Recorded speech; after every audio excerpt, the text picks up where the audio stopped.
Media మిత్రులందరికీ కూడా నమస్కారం. ఈరోజు పిఠాపురం నియోజకవర్గంలో టౌన్ పోలీస్ స్టేషన్లో నేను ఉండడం జరిగింది.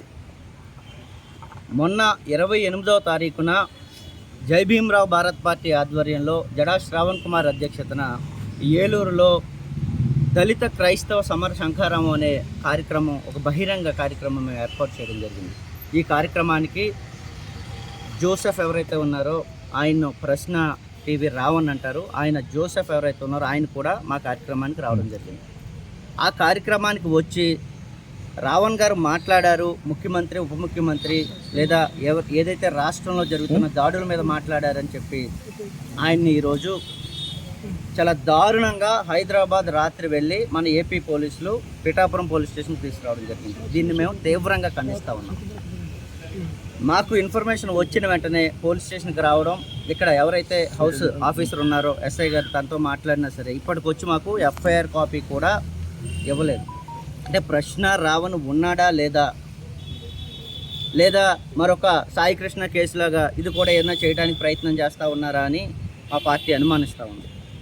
నేను ఇక్కడ పిఠాపురం నుండి ఎమ్మెల్యేగా పోటీ చేసిన వ్యక్తికే వీళ్ళు ఒక ఇన్ఫర్మేషన్ ఇవ్వకుండా, ఒక ఎఫ్ఐఆర్ కాపీ కూడా ఇవ్వకుండా ఈ విధంగా చాలా లేట్ చేస్తూ ఉన్నారు. అంటే అసలు రావణ్ ఇక్కడ ఉన్నాడా?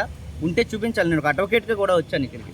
అంటే అడ్వకేట్గా ఒకళ్ళతో తీసుకోవాలి, తన స్టేట్మెంట్ తీసుకోవాలి, ఏం జరిగింది, ఏ విధంగా సెక్షన్స్ వేశారు అనేది మేము కూడా చూడాలి. వీళ్ళ రిమాండ్కి ఇస్తూ ఉన్నారా, లేకపోతే ఏవైనా కేసులు ఏం వేశారని తెలియకపోతే అసలు రావణ్ ఉన్నాడా లేదా ఏవైనా. ఎందుకంటే ఈ రాష్ట్రం ఏర్పడిన తర్వాత, ఈ ప్రభుత్వం వచ్చిన తర్వాత ఈ 2 సంవత్సరాల్లో అనేక దాడులు జరగడం జరిగింది. ఎస్సీలు, బీసీలు, మైనారిటీలు అందరి మీద కూడా తీవ్రంగా ఈ ప్రభుత్వం మండిపడతా ఉంది. దానిలో భాగంగానే మన సాయి కృష్ణ కేసులో ఏం జరిగిందో చూసాం. కొట్టి చంపేసి ఎక్కడో పడేసి ఆయన కాల్చి బూడిది కూడా లేకుండా చేశారు. మరి రావణ్ బ్రతికే ఉన్నాడా? మా పార్టీ డిమాండ్ చేస్తూ ఉంది. రావణ్ని నేను ఇప్పుడు వెంటనే చూసి తీరాలి. అదేవిధంగా పిఠాపురం ఎమ్మెల్యే, ఉప ముఖ్యమంత్రి మరి పవన్ కళ్యాణ్ మీద మాట్లాడితేనే మా మీద కేసులు వేస్తూ ఉన్నారే. మరి పవన్ కళ్యాణ్ ప్రభుత్వం వచ్చిన తర్వాత, ప్రభుత్వంలో లేనప్పుడు కూడా ఎన్ని మాటలు మాట్లాడారు, ఎన్ని కేసులు వేశారు మేము కూడా చూస్తాం. నిన్నటికి మొన్న కాకినాడ రూరల్ ఎమ్మెల్యే పంతం నానాజీ మాజీ ముఖ్యమంత్రిని పట్టుకొని బాంచేద్ నా కొడక దమ్ముంటే నువ్వు రారా నా మీద పోటీ చేయంటే ఎక్కడికి పోయింది సమాజం? మరి ఎన్ని కేసులు వేశారు ఈ వ్యవస్థ? చెప్పాలి. ఈరోజు సమాధానం పోలీసు వ్యవస్థ కూడా చెప్పాలి. మరి నేను కూడా 2019లో పిఠాపురం నుండి కాకినాడ రూరల్ నుండి ఎమ్మెల్యేగా పోటీ చేశాను. బాంచేద్ నా కొడక నేను కూడా నీతో కలిసి పోటీ చేశాను రా అంటే అనొచ్చా? కామన్ సెన్స్ ఉండాలి కదా. మాట్లాడాము అంటే కామన్ సెన్స్ ఉండాలి కదా. ఎమ్మెల్యేగా ఉన్న వ్యక్తి ఒళ్ళు దగ్గర పెట్టుకొని మాట్లాడాలి. బయట వ్యక్తులు, ప్రతిపక్షంలో ఉన్నవాళ్ళు, మాలా పోటీ చేసిన వ్యక్తులు ఆవేశంలో మాట్లాడారు అంటే దాన్ని కూడా తీవ్రత మించి మాట్లాడితే తప్పనిసరిగా యాక్షన్ తీసుకోవచ్చు. మరి ప్రభుత్వంలో ఉన్నవాళ్ళు మాట్లాడితే వాళ్ళ మీద ఏం కేసులు పెడతా ఉంది ఈ ప్రభుత్వం? బాంచేద్ నా కొడక అంటే ఒక ఎమ్మెల్యే, ఒక జనసేన ఎమ్మెల్యే ఏం చేసింది ఈ కూటమి ప్రభుత్వం? ఎఫ్ఐఆర్ వేశారా? కంప్లైంట్ ఇచ్చి మేము చాలా రోజులైంది. అసలు కంప్లైంట్ ఉందో పడేసారో కూడా తెలియదు.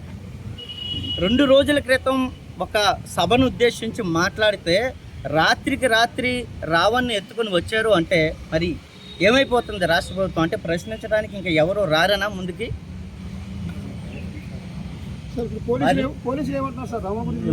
రావణ్ కోసం నేను అడిగాను, సిఏ గారికి 4-5 సార్లు ఫోన్ చేశాను, లిఫ్ట్ చేయలేదు. పోలీస్ స్టేషన్కి వచ్చాను, రావణ్ని చూపించండి, రావణ్తో మాట్లాడాలి. మేము సభ ఏర్పాటు చేస్తే రావణ్ ఇక్కడికి రావడం జరిగింది. సో రావణ్ అక్కడ మాట్లాడాడు. ఆ బాధ్యత మా మీద కూడా ఉంది కాబట్టి నేను రావణ్ కలవడానికి వచ్చాను. ఇప్పుడు వచ్చి రావణ్ ఉన్నాడా లేదా, చంపేశాడా, లేకపోతే ఇక్కడే ఉన్నారా, మాట్లాడించకపోతే ఎట్లా? నేను ఒక అడ్వకేట్గా కూడా వచ్చాను ఇక్కడికి. అడ్వకేట్గా ఒకళ్ళతో తీసుకోవాల్సిన రైట్ నాకు ఉంది. సో హైదరాబాద్ వెళ్ళి మన పోలీసులు అరెస్ట్ చేశారని ఇన్ఫర్మేషన్ ఉంది. అది నిజమా కాదని పోలీసు వాళ్ళే చెప్పాలి. కుటుంబీకులు కూడా ఎలాంటి సమాచారం, కుటుంబీకులు వాళ్ళ వైఫ్ కూడా అసలు ఎవరికి ఇన్ఫర్మేషన్ లేకుండా రాత్రికి రాత్రి తీసుకుని వెళ్ళిపోయారు. అసలు పిఠాపురం తీసుకెళ్లారా, కాకినాడ తీసుకొచ్చారా, రాజమండ్రి తీసుకెళ్లారు, అసలు వీళ్ళు పోలీసులా, ఏపీ పోలీసులా కాదా అనే రకరకాల భయాందోళనలో ఉంది. ఎందుకంటే ఒకప్పుడు వ్యవస్థ మీద నమ్మకం ఉండేది. ఎప్పుడైతే సాయి కృష్ణ కేసు జరిగిందో అప్పటి నుండి వ్యవస్థల మీద నమ్మకం సన్నగిల్లుతూ ఉంది.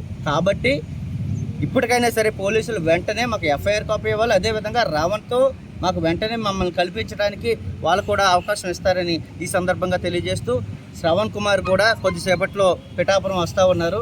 శ్రవణ్ కుమార్ గారు కూడా మీ అందరితో కూడా మాట్లాడతారు. రాష్ట్రంలో జరుగుతున్న అన్యాయాల మీద, దాడుల మీద నిరంతరం మా గళం ఎప్పుడు కూడా వినిపిస్తూనే ఉంటాం.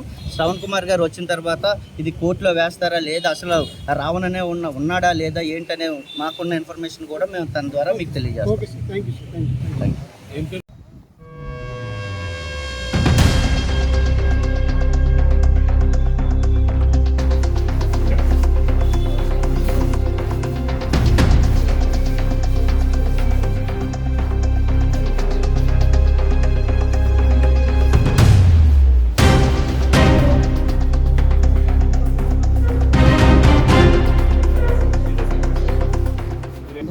అందరికీ నమస్కారం. నా పేరు బొజ్జా ఐశ్వర్య.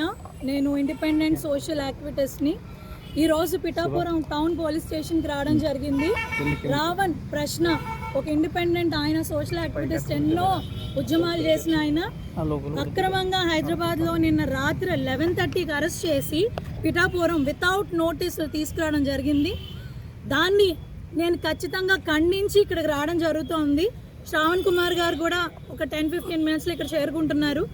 కూటమి ప్రభుత్వం వచ్చాక సామాన్య ప్రజల మీద, గొంతున్న వాళ్ళ మీద ఎంత దౌర్జన్యంగా ప్రవర్తిస్తున్నారంటే, ఈ చేతగాని పవన్ కళ్యాణ్ ఒక దద్దమ్మ తన్ని ప్రశ్నిస్తుంటే సమాధానాలు లేక ఇలా సామాన్య ప్రజల మీద, గొంతున్న వాళ్ళ మీద చూపిస్తున్నారు.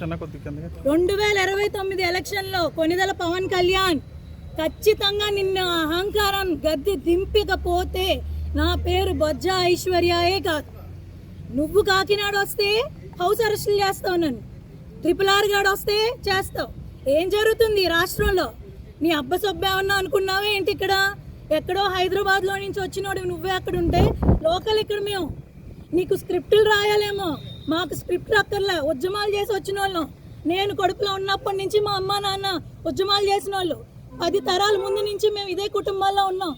నువ్వెంత? ఆఫ్టర్ ఆల్ నువ్వెంత? ఏ సెక్షన్లు పెట్టారని ఇలా 41 నోటీసులు ఇవ్వకుండా తీసుకొచ్చి లోపడేశారు. కనీసం చూడడానికి కూడా సిఐ గారు, ఎస్ఐ గారు ఎవరు కూడా అలౌ చేయట్లేదు. కానిస్టేబుల్ వచ్చారన్న విషయం, అరెస్ట్ చేసిన విషయం కూడా మాకు రాత్రి తెలియనివ్వలేదు. అప్పటి వరకు లైవ్లో మేము అందరం కలిసే మాట్లాడుకుంటున్నాం. ఏంటి ఇలాగ అయిపోతుంది, సామాన్య ప్రజలకి ఏంటిది అన్నట్టుగానే మేము వ్యవహరిస్తూ ఇలాగా ఏం చేస్తే బాగుంటుంది అని ముందుకు అడుగులేస్తుంటే నీకు అంత కారిపోతుందా? అరెస్టులు చేస్తున్నావు. ఎన్ని నోటీసులు ఇచ్చావు? నాకు 11 కేసులు పెట్టావు. ఏం పీకుతావయ్యా నువ్వు? నాకు అర్థం కాదు. ఏంటి చట్టాలు ఏమన్నా నీ చుట్టమా ఏంటి? ఈరోజు మొదలుకొని ప్రతి సామాన్యుడికి మేము అండగా ఉంటామని చెప్తున్నాను. నువ్వు ఏం పీక్కున్నా నువ్వు మా ఎంట్రుక కూడా పీకలేవు. నీ దమ్ము ధైర్యం ఏంటో చూపించు. దమ్ము అంటే ఫిజికల్ ఇంటిమసీ అనుకుంటారేమో, చెత్తన కొడకల్లారా. ఫిజికల్ ఇంటిమసీ కాదు, నీ ధైర్యం, నీ దమ్ము చూపించండి. మేము కూడా రెడీగా ఉన్నాం. నీకు అధికారం ఉందని ఇప్పుడు రెచ్చిపోతున్నావేమో. ఎంత ఇంకొక 2 సంవత్సరాలు తిప్పి కొడితే ఈడ్చిదంటే మళ్ళీ హైదరాబాద్లో పడతావు నువ్వు. నీకు ముందుంది ముసలి పండుగ.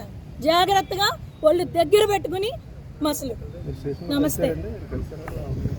రావణ్ గారిని కలవడానికి అలౌ చేయట్లేదు. ఎవరో సిఐఎస్ఐ అని అన్నారు. ఉన్నారో లేదో కూడా మాకు తెలియదు.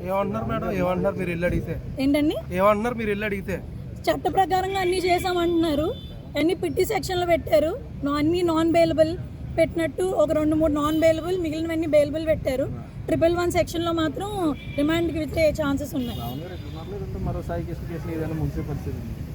మేమందరం ఇంకా బతికే ఉన్నాం కదండి. సోషల్ యాక్టివిటీస్ ఇలా చేస్తాం. మేము ఎందుకు ఉంటాం? సాయి గారు అన్న కేసు అయిన తర్వాత వెలుగులోకి వచ్చింది. ముందు మనకు తెలియదు. అయిన తర్వాత వాళ్ళ మదర్ ఫైట్ చేస్తున్నప్పుడు వచ్చింది అది. ఇప్పుడైతే మన అందరం కలిసే ఉన్నాం కదా. మేమంటే ఏంటో కూడా చూపెడతాం.